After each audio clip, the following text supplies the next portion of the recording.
Bienvenidos a Entrevistas Vanguardia, el lugar donde se encuentran los santandereanos con los personajes y los hechos de talla nacional e internacional.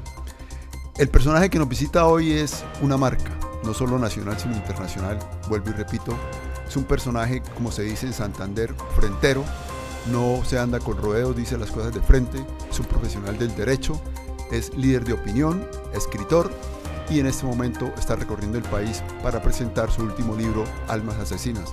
Con nosotros está el doctor Abelardo de la Espriella, abogado. Gracias, maestro. Qué placer estar aquí en Vanguardia, un medio insignia del departamento de Santander. Doctor de la Espriella, vamos a hablar sobre algunos temas de importancia nacional. Claro que sí. Empecemos por el tema de la justicia. Usted sabe que la justicia en el país está un poco convulsionada. Hay gente que no cree definitivamente en la justicia y otros que sí creen. ¿Usted qué piensa? ¿Que el sistema judicial colombiano está verdaderamente diseñado para hacer justicia en este país? En Colombia hay mucho derecho, pero hay poca justicia. Sí. Es como que hay mucho Estado y poco territorio también. Necesitamos más justicia y no inventar tantas normas, simple y sencillamente aplicar las que ya hay. Pero hay que decir una cosa y hay que hacer un reconocimiento a las altas cortes. Sí. Porque al César lo que es del César. Quienes le han puesto una frontera a las locuras de este gobierno, quienes les han trazado límites a este tirano en ciernes que es Gustavo Petro, es precisamente la justicia, las altas cortes. Ayer se hundió en la Corte Constitucional, por ejemplo, el Código Electoral. Código Electoral que fue hecho por un bandido grande que hoy es el director de la U, el señor Alex Vega, este registrador nacional del Estado Civil. Eso tenía ahí unos temas de voto electrónico y quién sabe qué más vagabunderías, porque nada bueno puede venir de Alex Vega y de esa alianza que tiene con Gustavo Petro. Pero también hay que decirlo, muchos decretos se han caído en las altas cortes. El Consejo de Estado, la Corte Constitucional, han sido fundamentales en esta pelea y creo que hoy hay que rodear a las altas cortes. Y hay que reconocerles que están dando la pelea como corresponde en defensa de la libertad y de la democracia. Por supuesto, hay un problema de fondo con la justicia colombiana. Uno de esos problemas es el acceso a la justicia para el ciudadano de a pie. Sí. Otro de esos problemas es el tiempo que demoran estos procesos, sean civiles, administrativos, sean penales. Uno en el mundo del derecho dice que la vida de un abogado son 2 demandas de reparación directa, porque cada una dura 35 años para ser fallada. Entonces una justicia que no es oportuna termina convirtiéndose en una injusticia. Hay muchos problemas en la justicia colombiana, pero también hay que resaltar cuando se hacen las cosas bien y hoy están siendo el muro de contención para atajar todas las locuras y los delirios dictatoriales del tirano en ciernes. Doctor de la Espriella, usted habla de problemas de la justicia. ¿Podríamos decir que la justicia se mueve en un laberinto entre burocracia y corrupción? Lo que pasa es que la justicia en Colombia ha sido utilizada durante mucho tiempo para perseguir a los contradictores políticos. Entonces una justicia que no es independiente, una justicia que depende de los nombramientos de los políticos de turno en las regiones, que depende de que se nombre a un director seccional de fiscalías, dependiendo de cierta representación política, pues ya entra a contaminar las cosas. Eso requiere, por supuesto, una reestructuración, requiere un cambio, y es un clamor de hace muchos años. Fíjense ustedes, en el año 74, cuando el doctor Álvaro Gómez Hurtado aspiró por primera vez a la presidencia de la República, junto a López Michelsen y María Eugenia Rojas, propuso el acuerdo sobre lo fundamental. Sí. Y parte del acuerdo sobre lo fundamental del doctor Álvaro Gómez Hurtado era precisamente la reforma profunda a la justicia, cosa que está en deuda. Pero por supuesto es una asignatura pendiente que está allí y se requiere una gran reforma a la justicia, porque un país en el que no hay justicia no tiene seguridad, porque no hay seguridad jurídica. Sí. Digo, parte de la seguridad democrática que debe existir en un país es la seguridad jurídica. Pero como todo, hay cosas buenas y malas, hay funcionarios muy buenos, hay otros que son unos politiqueros, políticos fungiendo de jueces y otros muy serios, gente que ha sido formada para eso, que promueve y propone temas y produce fallos con fundamento en la ley, en la Constitución y no en sus odios personales, en sus vanidades o en sus enemistades.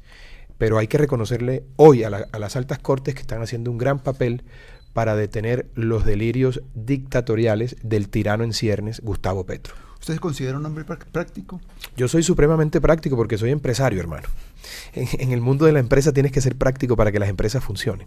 En el mundo de la política, la retórica es lo que determina el devenir de las cosas. Sí. En el mundo de la empresa, lo que determina cómo se dan los temas es el éxito de los proyectos, de los emprendimientos, de los negocios que se realizan. Entonces, en el mundo de los negocios, en el mundo de la empresa, no hay lugar para la retórica, para procrastinar las cosas como se hace en la política, que hay reunión sobre la reunión de la reunión. Por ejemplo, el señor Petro viaja por todo el mundo hablando paja, proponiendo soluciones intergalácticas cuando el país está incendiado, cuando el Cauca está perdido, cuando Nariño va en la misma senda, cuando, por ejemplo, Santander no puede más y Bucaramanga puntualmente con la inseguridad producto de la migración ilegal de tanto venezolano que está haciendo desastres aquí. Hay una gente que está haciéndolo bien, que pagan impuestos, que han emigrado y que se han venido a nuestro país de manera legal, y esa gente está haciendo patria. Pero estos venezolanos que son delincuentes, que hacen parte del Tren de Aragua, que participan de las extorsiones y de otros grupos delincuenciales, a esa gente hay que devolverla a su país, con o sin Maduro, porque ya tenemos demasiado problema aquí como para estar lidiando con los problemas de los venezolanos ilegales en territorio colombiano. Desde esa praxis, dos cosas que usted haría si tuviese la posibilidad de decir voy a reformar la justicia en Colombia. Bueno, lo primero es que, por ejemplo, el tema de la cooptación en las altas cortes es muy complicado. Sí. Ellos mismos se eligen. La participación de las altas cortes en funciones electorales, por ejemplo, elegir al fiscal general de la nación, eso es nefasto. ¿Qué haría usted? Si hay una terna del presidente, pues que lo designe el presidente directamente. Si los tres son amigos, ¿cuál es el problema que designe a uno? ¿Por qué darle funciones electorales a jueces? Sí. ¿Por qué ponemos a participar a los jueces en la configuración de ternas, a los magistrados en la configuración de ternas, en la Contraloría, en la Procuraduría General de la Nación? A mí me parece que las funciones electorales deben desaparecer de la justicia. La justicia debe dedicarse al tema misional, que es precisamente esa: administrar justicia correctamente con fundamento en la Constitución y la ley. Pero por supuesto hay unas cosas más importantes, que es el acceso para el ciudadano de a pie a la justicia y los términos que tienen los procesos para desarrollarse. Tiene que ser falta disciplinaria grave, un proceso que no se falla por parte del funcionario judicial en su momento. Usted no puede dejar un proceso 5, 4, 6 años, ya no hay justicia.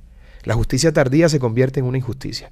Eso, creo yo, serían los 3 puntos fundamentales. Amén, por supuesto, de que hay muchas más cosas en lo que tiene que ver con el tema de procedimiento, de abreviar ciertos procesos particulares, de fusionar otros tantos, porque en la medida en que la justicia sea más transparente, en que la justicia sea más clara, eso genera cohesión social. Cuando la ciudadanía cree en sus gobernantes, cuando la ciudadanía cree en sus jueces, pues simple y sencillamente se genera cohesión social. Pero lo más importante es esto, y con esto quiero cerrar el tema de la justicia. Yo creo que los jueces representan el verdadero espíritu de la nación. No los políticos, sino los jueces. Sí. Porque sobre los jueces recae la función más importante de cualquier sociedad, que es administrar justicia, darle a cada quien lo que le corresponde. Dicho de otra manera, los políticos se pueden enloquecer, como ha pasado con Petro, que está más loco que nunca. Pero los jueces no se pueden enloquecer porque son el alma de nuestra sociedad. Y eso es fundamental para el correcto futuro, para lo que debe ser una sociedad, un país, un estado, una nación. Doctor de la Espriella, usted es un jurista y como jurista conoce de derechos humanos.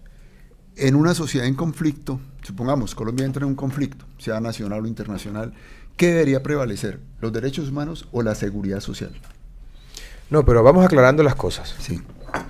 Los derechos humanos tienen que ser respetados y defendidos, sobre todo para la gente de bien. Sí. Cuando se exagera en entrega de concesiones y derechos a los delincuentes, creo que se comete un gran error. ¿Eso ha pasado en Colombia? Por supuesto. Ayer unos bandidos del ELN movilizaban en un carro de la UNP un secuestrado. Eso no ocurre en ningún lugar serio del mundo. Eso tiene que ser castigado con todo el peso y el rigor de la ley. Yo creo que Colombia, teniendo en cuenta la situación de orden público, requiere lo que yo he denominado una ley patriota, que permita capturas omitiendo ciertos procedimientos judiciales para poder combatir el crimen como corresponde. Yo creo a estas alturas de mi vida, con 46 años encima, viendo todo lo que está pasando en Colombia, que los derechos humanos es para la gente que respeta la ley. Sí. Los asesinos, los criminales, los que matan niños, los que violan mujeres, los que incendian pueblos, a esa gente hay que aplicarle la ley sin tanto miramiento y sin tanta cosita de derechos humanos, porque ellos cuando asesinan a la gente, cuando matan inocentes, cuando incendian pueblos, cuando hacen desastres, no piensan en los derechos humanos de nadie, porque estamos obligados nosotros a darle tantos derechos a delincuentes que no han hecho sino desangrar nuestro país. A mí me parece que aquí a esa gente hay que dejarle caer el peso de la ley con toda rigurosidad y tratarlos como las bestias que son. Yo no creo a estas alturas que tengamos que ser tan considerados con tantos bandidos, con tantos terroristas, con tantos delincuentes y desalmados que no han tenido ninguna consideración con la población que trabaja, la población inerme, la población que todos los días sale a luchar por el pan para su familia, porque a eso se han dedicado los grupos terroristas, a matar inocentes, a extorsionar a personas que con un gran esfuerzo, pese a toda la regulación que tiene el Estado colombiano, porque parece que todo estuviese hecho para no hacer empresa. Sí. Y fíjense, en lo que va corrido del año, 250.000 empresas han cerrado, gracias al gran cambio de Gustavo Petro, que es un desastre. Entonces, eso hay que replantearlo. Colombia está en una situación muy complicada y hay que replantear si seguimos exagerando los derechos humanos para los bandidos que han violentado tantos derechos humanos. Fortalecemos nuestra fuerza pública, protegemos a la gente de bien y le caemos con mano de hierro a todos esos bandidos para generar un precedente lo suficientemente fuerte para que todos ellos entiendan que quien está dispuesto a delinquir está dispuesto a morir o a definitivamente morirse en una cárcel. Desde ese pragmatismo que usted menciona como empresario, ¿dónde trazaría esa línea divisoria entre derecho humano y seguridad social? O sea, ¿cómo hacer que la gente empiece a entender que una cosa es quien ha luchado por sus derechos con tranquilidad, con estudio, con juicio, y quien no lo quiere hacer imponiendo a la fuerza? No, es que todo tiene que hacerse dentro del orden democrático y legal. La seguridad social, por supuesto, es un derecho. Pero es un derecho para los venezolanos, por ejemplo, ilegales que están en este departamento, que están en Bucaramanga. En lo que va corrido del año, creo que eso le ha costado al departamento de Santander 124 o 130 y pico mil millones de pesos. Sí. Que se le ha dejado de proporcionar a nuestra propia gente. Nosotros tenemos mucho lío como para estar resolviéndole los problemas a los venezolanos ilegales que además vienen a delinquir a Colombia. Eso no tiene sentido. Eso tiene que ser un derecho para el ciudadano que cumple con sus deberes, que trabaja, que aporta, porque para la seguridad social también hay que aportar, claro. Y aquel rango de la población que no tiene esa posibilidad, pues tenemos una obligación solidaria, los que sí tenemos mejores ingresos, de apoyar eso también con el Estado. Entonces me parece a mí, una ecuación que hay que revisar con detenimiento, porque no podemos seguir, por una parte, gastando recursos nacionales para proteger a otra gente que no es de aquí, que está delinquiendo, y abandonando a nuestra gente. Y por supuesto, el principio de solidaridad, que es fundamental en la construcción de cualquier sociedad, me parece a mí. Porque es que eso de la igualdad es chimbo. Sí. Lo que tenemos que apelar es a la solidaridad. Usted no puede, es decir, no puede ganar lo mismo un tipo que viene, un científico, que un obrero, pero podemos ser solidarios con ese obrero. Ese cuento de la igualdad es un cuento chimbo que se han inventado para manipular a la gente. A lo que tenemos que apelar y lo que tenemos que trabajar es la solidaridad de los que hemos tenido la fortuna de que nos vaya un poco mejor, para apoyar a aquellos que no han tenido esa posibilidad, de la mano del Estado, del empresariado. Miren el crecimiento que ha tenido Bucaramanga, por ejemplo. Este crecimiento de Bucaramanga no es por los gobiernos anteriores, en donde Bucaramanga se detuvo. Está reaccionando con este alcalde que, dicho sea de paso, me gusta, al igual que el gobernador. Pero aquí la empresa privada ha cumplido un papel fundamental, como lo ha cumplido en Barranquilla, por ejemplo. Se han transformado las ciudades por cuenta de la inversión de la empresa privada. Y esa es a la solidaridad a la que yo me refiero. Cuando el Estado no puede, nosotros los empresarios tenemos que salir a trabajar por la ciudad. Y toda esta infraestructura que tiene Bucaramanga, todos estos negocios, gracias a la iniciativa privada, incluso de afuera del departamento, genera trabajo, sí, genera recursos, genera impuestos. Y por supuesto le transforma la vida a personas que probablemente antes de que esas iniciativas empresariales llegaran al departamento de Bucaramanga no tenían. Y es allí donde tenemos que ser solidarios. Entonces tenemos que trabajar más eso, y por supuesto a todo el que se pueda ayudar hay que ayudarle, pero no regalándole el pescado, sino regalándole la oportunidad, la red, la atarraya, como decimos en el Caribe colombiano, el chinchorro, para que puedan aprender por sí mismos a conseguir sus recursos. Ahora bien, el Estado, profesor, no genera riquezas. El Estado genera condiciones para que el empresariado genere riquezas. Y es con esas riquezas que se pagan los impuestos y con esos impuestos que se hace la inversión social. Dicho de otra manera, solamente en una economía libre de mercado se puede hacer inversión social, porque allí es donde no se destruye el aparato económico. En un gobierno como el de Petro, que están destruyendo la economía, están acabando hasta con Ecopetrol, que es la empresa más importante y más rentable del Estado colombiano. La están acabando, porque esta gente de la izquierda llega a un desierto y ponen a escasear la arena. Son capaces de cualquier cosa. Eso es una plaga de lo peor. Y es lo que quieren hacer con Colombia. Y tenemos el mejor espejo. Y ustedes sí que lo saben. Venezuela, justo aquí al lado.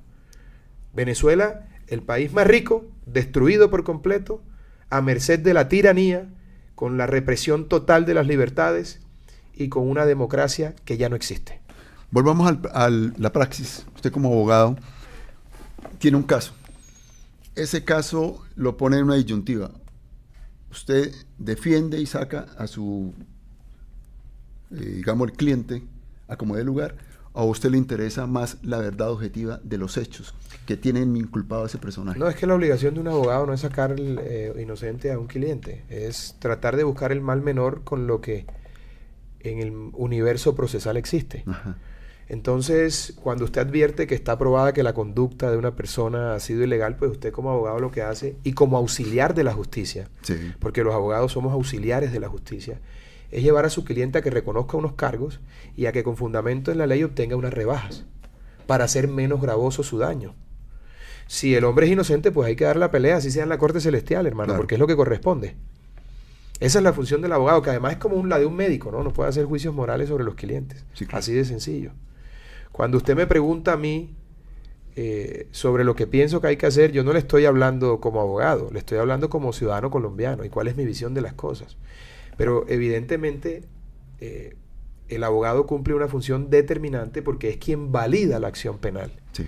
Es decir, si no hubiese un abogado defensor de por medio en un proceso, la actuación sería absolutamente ilegal, violatoria de todo el debido proceso, que va en concordancia con las leyes nacionales y con los tratados internacionales que hacen parte de nuestro bloque de constitucionalidad. O sea, hablando del tema anterior, no habría igual oportunidad para todos. Solo quien tuviese la posibilidad de juzgar, juzgaría y listo. No, si no hubiese abogado, por ejemplo. No, es que no, si no hubiese abogado sería un linchamiento. Si no hay un abogado de por medio en donde no... Porque el abogado es el que garantiza el respeto de las garantías procesales. Si no hay un abogado de por medio, entonces es un linchamiento, es un proceso sin fórmula de juicio y sería absolutamente ilegal. Se necesita el abogado. Una anarquía. Total. Doctor, libertad de expresión. Yo sé que usted ha señalado algunas cosas sobre este tema particular. ¿Usted cree que hay algunos medios interesados en generar caos? Sí, por supuesto. Y claro. Medios y periodistas, ¿no? Pero claro que sí. Ustedes no ven Noticias 1, todos esos radicales de izquierda que fungen de periodistas y en realidad son palangristas de la izquierda. Eso es lo que son. Y otros medios de comunicación que viven incendiando el país, diciendo mentiras, ensalzando a los que le hacen daño al país. Defienden, por ejemplo, a los bandidos de la FARC que están en el Congreso, al otro bandido de Iván Márquez, a la nueva Marquetalia, a los bandidos del ELN, pero atacan a la fuerza pública. Y denigran de la policía, del Ejército Nacional, de nuestra Fuerza Aérea, de nuestra Armada. Denigran de las instituciones. Claro, por supuesto, en Colombia hay muchísimos medios de comunicación que no lo son porque son en realidad directorios politiqueros. Sí. Y la libertad de expresión de un medio de comunicación llega hasta donde empieza a decir mentiras y a utilizar la mentira para difamar y atacar lo más preciado que tiene un ser humano, que es su dignidad, su honra y su buen nombre. Un medio de comunicación no puede decir mentiras ni atacar a una persona con fundamento en hechos falsos, y lo hacen todo el tiempo. ¿Usted en su pragmatismo qué haría? El señor Coronel, la señora Cecilia Orozco, la gente del Espectador y demás hierbas del pantano. Pero se les está cayendo la careta. Se les está cayendo la careta porque el país sabe que son opinadores políticos, que no son periodistas serios, porque están haciendo política de la peor, que es la sucia, difamando. Y eso el país ya lo entiende. Y esto es una maravilla, porque esto, de alguna manera, las redes le quitaron a los medios el monopolio de la mentira. Sí. Y aquí ya se conoce mucha cosa, como también hay mucha mentira. Es decir, le quitaron el monopolio de la mentira. Cualquiera puede decir mentira, pero también cualquiera puede decir una verdad. Y eso los ha desenmascarado. Y yo estoy feliz porque esos medios cada día están en una mayor decadencia y seguramente no durarán mucho. Porque cuando la información se fundamenta en la mentira y en la difamación, el futuro es bastante oscuro. Doctor, desde su pragmatismo nuevamente, ¿qué haría para frenar eso? ¿Para el caos, frenar qué? La mentira, el caos en el que está metido en este momento el país a través de tanta mentira que se ha fabricado. Ya nadie sabe qué es verdad y qué es mentira. Es que aquí tiene que haber un estatuto antidifamación, Ajá. en donde se sujete a la verdad. Ahora bien, usted ve en redes sociales y en algunos medios que se acusa a la gente y se le señala sin que medie una condena que esté en firme. Ese solo hecho debería, en un proceso sumario de 15 días, meterle el bolsillo al que difama. Ah, usted va a difamar de esta manera, le quitamos la casa. Usted va a difamar de esta manera, le quitamos el carro, y en 15 días. Y se acaba la recochita, profesor. Se acaba la necedad. Necesitamos una regulación legal que evite que se acabe con la honra de las personas, que en muchos casos es lo único que una persona le deja a su familia, su buen nombre.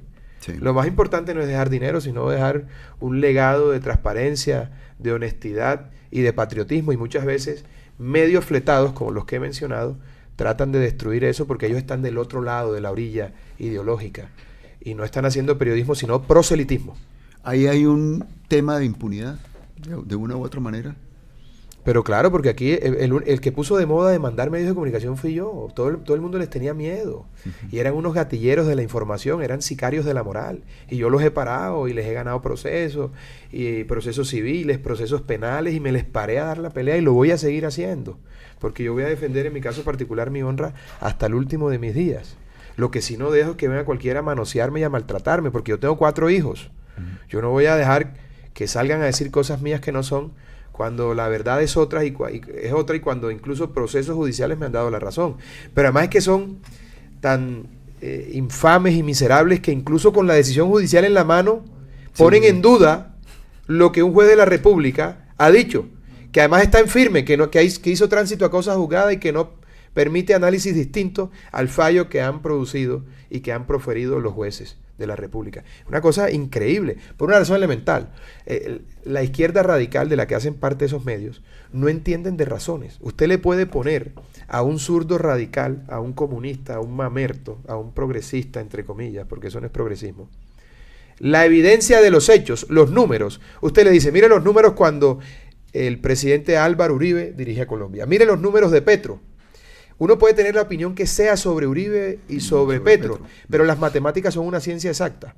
Los guarismos no mienten, los números hablan por sí solos. Sí.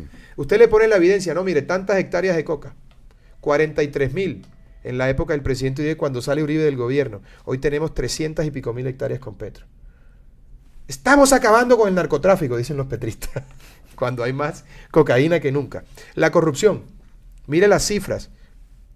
Muestre la de Petro. No, es que lo engañaron, el hijo, el vecino, el amigo, todo el mundo lo engañó, todo fue a sus espaldas al mejor estilo de Samper.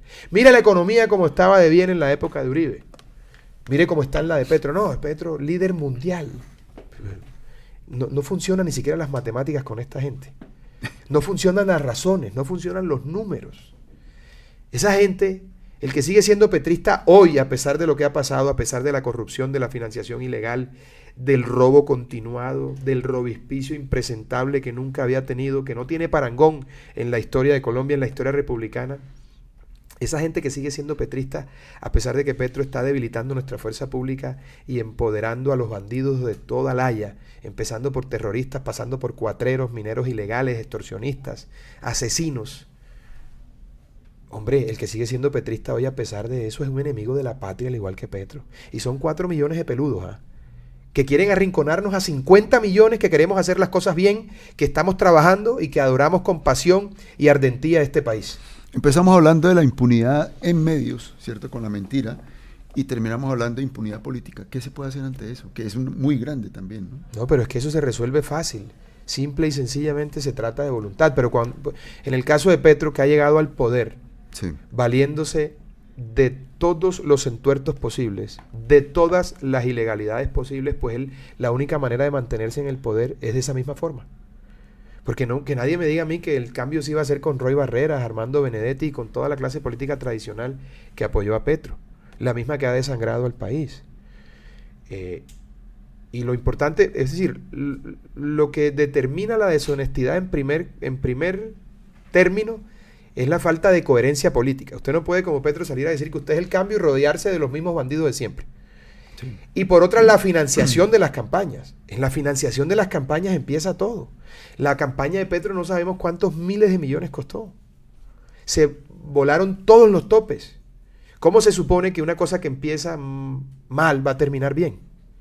No hay ninguna forma. Entonces, lo primero para acabar con eso es la coherencia política, que la gente busque gente que sea coherente de verdad, que el votante busque gente coherente. Y dos, una revisión de lo que son la financiación de las campañas, porque ahí empieza todo.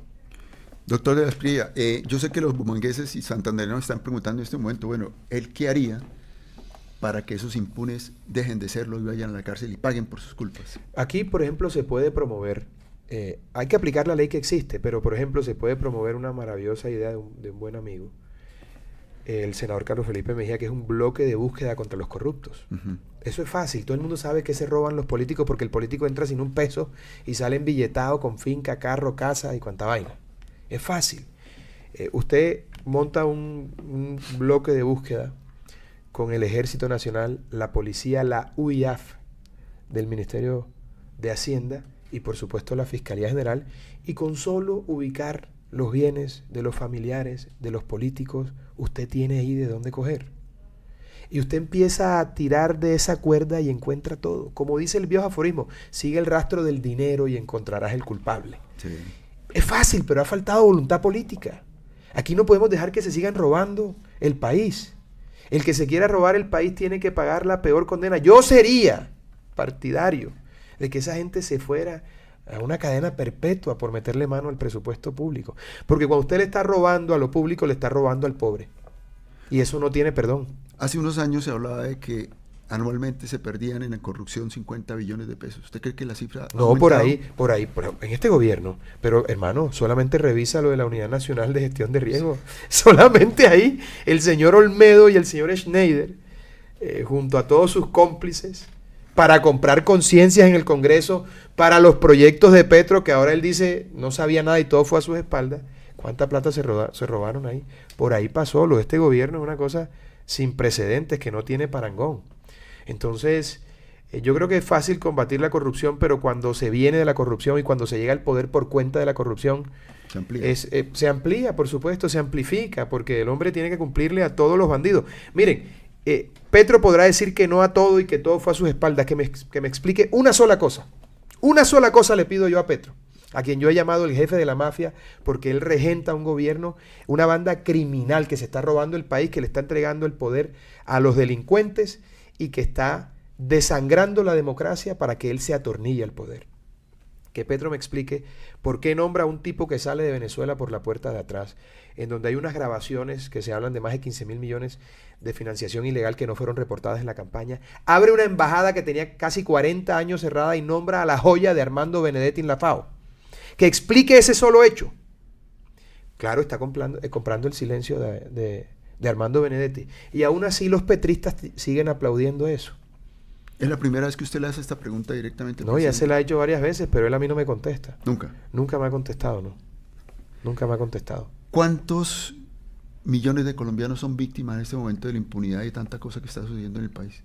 ¿O que ha sucedido en el país? Bueno, pero por favor, ¿impunidad en qué sentido? En todos los sentidos. Bueno, pero tenemos el 35-38% de los colombianos que comen un solo plato al día. Me parece que es la peor de todas. Amén de toda la violencia, de todo el desplazamiento forzado por cuenta de esa misma violencia. Los empresarios que han venido a invertir y no hay seguridad jurídica y han perdido su dinero. Han cerrado 280.000 empresas en lo que va corrido. En el 2023 cerraron 280.000 empresas. Puede que estemos ya en la mitad en lo que va corrido de este año. Para toda esa gente ha habido un gran perjuicio, una gran desgracia. Son víctimas del sistema, de la impunidad. Y lo que tenemos que trabajar es por transformar eso, porque yo me niego a pensar que Colombia es una causa perdida. Este es un país con un futuro maravilloso. ¿Usted cree entonces? Pero además hay que aplicar una fórmula que ya se ha aplicado, que es la única que funcionó. Yo no entiendo. Aquí la evidencia empírica ha demostrado que lo único que funcionó en Colombia fue el Estado comunitario del presidente Uribe, del 2002 al 2008. De resto no ha funcionado nada. Seguridad democrática, confianza inversionista, inversión social. Y eso genera cohesión social. Ya está la receta lista, ya está la tarea hecha. El país fue diferente cuando Uribe. Crea usted lo que quiera de Uribe, pero ahí están los números. Los números no mienten. El gobierno más exitoso de la historia política de Colombia, con resultados, sin discursos, sin palabrería, con beneficios reales para la gente. Eso es lo que hay que hacer. Entonces yo me niego a pensar, no, que la gente dice Colombia es una causa perdida, pero como si a Uribe probó que se podía. Y con la receta perfecta. Lo que pasa es que llega otra gente y se pone a aplicar otra receta y se enredan. A usted le dicen, no, la mejor manera de preparar las repollitas rellenas con arequipe de la panadería Trillos en Bucaramanga es esta. Y usted dice, no, yo esa receta no la voy a seguir, sino que le voy a echar en vez de arequipe bocadillo, veleño. Y entonces en vez de 10 gramos de harina le voy a echar 4 de harina y 5 de promasa o otra cosa. Pues obviamente no va a salir ese producto maravilloso que ha sido tan exitoso que todo el mundo come y todo el mundo disfruta, como las repollitas rellenas de arequipe de la panadería Trillos en Bucaramanga. ¿Usted cree? O si usted coge mi ron defensor, por ejemplo, y dice, no, le voy a echar Coca-Cola, le voy a echar un hielo, te lo tiraste. Ya el ron tiene una receta, ha funcionado, es espectacular, no te da guayabo, es afrodisíaco, etcétera, etcétera. Uribe tiró una línea, tiene una receta de lo que debe ser el buen gobierno, el país, cómo debe manejarse la cosa pública con los 3 ejes fundamentales. Eso fue lo único que funcionó. Nos dio seguridad, nos dio prosperidad económica, nos dio futuro y nos hizo sentir orgullosos de ser colombianos, al punto que mucha gente que vivía en el exterior regresó a nuestro país. Usted habla de las cifras como lo que realmente define, ¿cierto? Comportamiento define sociedad, define líderes. No, lo que define, en realidad lo que define los resultados son las cifras. Los hechos. No la retórica y la habladera de paja. Miren la habladera de Petro todos los días. La economía para abajo, el empleo para abajo, la inflación disparada. Un desastre, pura retórica. Porque es muy difícil que un tipo que nunca trabajó, que ha vivido de la teta del Estado siempre, que ni siquiera pudo organizar sus finanzas personales porque debía la administración de la casa en la que vive en Chía, pueda manejar un presupuesto de más de 400 billones, que ahora tiene 500 adicionales con lo de las pensiones y con la mano que le está metiendo a la salud, a pesar de no haber pasado ese proyecto en el Congreso, él lo está a punta de decreto implementando. Entonces imagínense poner a manejar tanto dinero y administrar a una gente que nunca ha administrado nada, que se le ha pasado hablando paja, que nunca ha pagado una nómina, que no ha creado impuestos y que toda la vida ha vivido de la teta del Estado. ¿Cómo puede salir eso bien? Los progresistas le enrostran al presidente Uribe o expresidente Uribe una cifra de la que usted habla, 6.402 falsos positivos. ¿Usted cómo los enfrenta? ¿Cómo las les matemáticas dónde están? Las matemáticas no mienten. Yo quiero que me muestren la lista de esos 6.400 y pico falsos positivos con las cédulas. Es la hora que no se conoce, por una parte. Y por otra, hay que recordar que el ministro de entonces era Juan Manuel Santos. Sí. Con todo lo que lo detesto y aborrezco y desprecio, porque Juan Manuel Santos y Petro son las dos peores desgracias que le han ocurrido a este país. ¿Por qué Juan Manuel, desgracia? Hombre, porque le abrió la puerta a la guerrilla. Gracias a él tenemos a bandidos, criminales de lesa humanidad en el Congreso de la República, hermano. Eso es un pésimo ejemplo para nuestra sociedad. Los señores de la FARC deberían estar extraditados o en una fosa común como corresponde, porque son bandidos que han causado mucho daño y tienen sus manos llenas de sangre. Entonces, toda esa narrativa de la izquierda le ha endilgado al presidente Uribe cosas que no ha hecho. El ministro de la Defensa era Juan Manuel Santos, con todo lo que lo desprecio yo no me imagino a Juan Manuel Santos diciéndole a un coronel, oiga, mate a unos muchachos y tráigalo aquí para presentarlo como falso. Obviamente fueron casos aislados, sí, que no tuvieron que ver ni con el ministro de la Defensa, ni con el presidente de la República, ni con la cúpula del gobierno, donde hay una sola mención de un oficial que haya sido procesado por falsos positivos, en donde señale al presidente Uribe de ser responsable, autor intelectual de ese horror, porque eso es un horror. ¿A quién se le ocurre hacer semejante monstruosidad? No hay uno solo, pero eso hace parte de la narrativa de la izquierda, que ha venido invirtiendo el orden de las cosas para presentar a los malos como buenos y a los buenos como malos. Resulta entonces que para la izquierda radical, los bandidos de Timochenko, la señora esta que está en el Congreso que es de la FARC, cuyo nombre ni siquiera quiero recordar, y demás demonios ensangrentados que han hecho y deshecho en nuestro país. Son los buenos, pero Uribe, que nos devolvió la seguridad, que llevó a este país por una senda de desarrollo con una economía sana, con un Estado reducido, con un gasto público mínimo, que es lo que garantiza que haya un buen gobierno, y con una honestidad a toda prueba, es el malo, y resulta que los criminales de esa humanidad son los buenos. Permítanme, pero eso no está bien. Y no hablemos ni siquiera, fíjese usted, maestro, no hablemos de ideología política.